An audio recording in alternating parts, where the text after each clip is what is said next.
ব্রাহ্মভক্ত তারা তবে সংসার করবে, হ্যাঁ, নিষ্কাম কর্ম করার চেষ্টা করবে। যারা সংসার করছে তাদেরকে ঠাকুর বলছেন হাতে তেল মেখে কাঁঠাল ভাঙতে হয়। বড় মানুষের বাড়ির দাসী সব কর্ম করে কিন্তু দেশে মন পড়ে থাকে, এরই নাম নিষ্কাম কর্ম। মানে একটা ছোট্ট কথার মধ্যে দিয়ে সুন্দর বলে দিলেন, সমস্ত কাজ করছে কিন্তু ও জানে এটা আমার কাজ না, সব কিছু করছে কিন্তু ও জানে যে এটা আসলে আমার নয়। তো বড় মানুষের দাসীর মতো করতে হয়। হাতে তেল মেখে কাঁঠাল ভাঙতে হয়।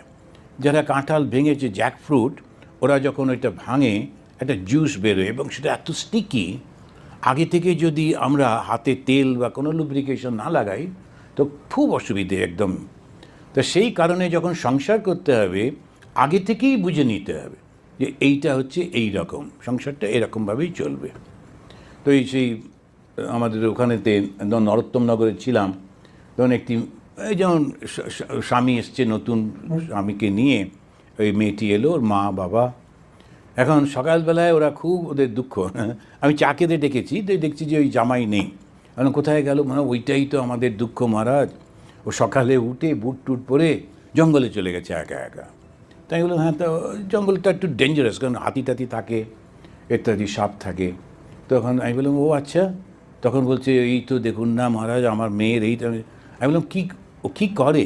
বলছে আর্মিতে কাজ করে, ও লেফটেন্যান্ট না কি একজন, একটা খুব ইয়াং অফিসার, তো লেফটেন্যান্ট। আমি বললাম যে বিয়ের আগে জানতে না ও আর্মিতে কাজ করে? তো বলছে হ্যাঁ জানতাম। তো আর্মি তো ওইরকমই হবে, একটু ডেয়ার ডেভিল টাইপ।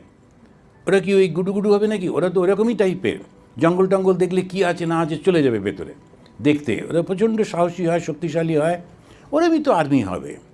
তুমি যদি ওই রকম চাইতে যে সকালবেলায় উঠে গুটগুট করে হাতে ব্যাগ নিয়ে একটা পেঁয়াজ আর আলু কিনতে যাচ্ছে, তাহলে অন্য লোক বিয়ে করা উচিত ছিল, আর্মি নয়। আর্মিগুলো ওই রকমই হবে, এইটা মাথায় রাখুন, নইলে খুব ভুল হয়ে যাবে।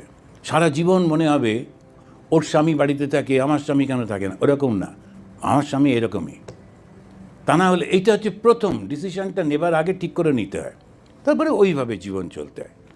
আমাদের যেমন সাধু জীবনে কে দেখবে, এসে দেখলো না দেখলো তার কী করা, নিজেই গুটগুট করে একটু জল খেতে হয়, ওষুধ খেতে হয়, কী করা যাবে, কোনো উপায় নেই। এখন যে ডিসিশনটা নিতে হবে সেটা আগে ভেবে চিন্তে নিতে হবে, নেবার পর কিন্তু ওটার উপরে স্টিক করে থাকতে হবে। তো সেই জন্যই উনি বলছেন যে সংসার যখন করবে না নিষ্কামভাবে করো। কেন? সংসারে দুঃখ আসবেই আসবে, সংসারে দুঃখ হবে না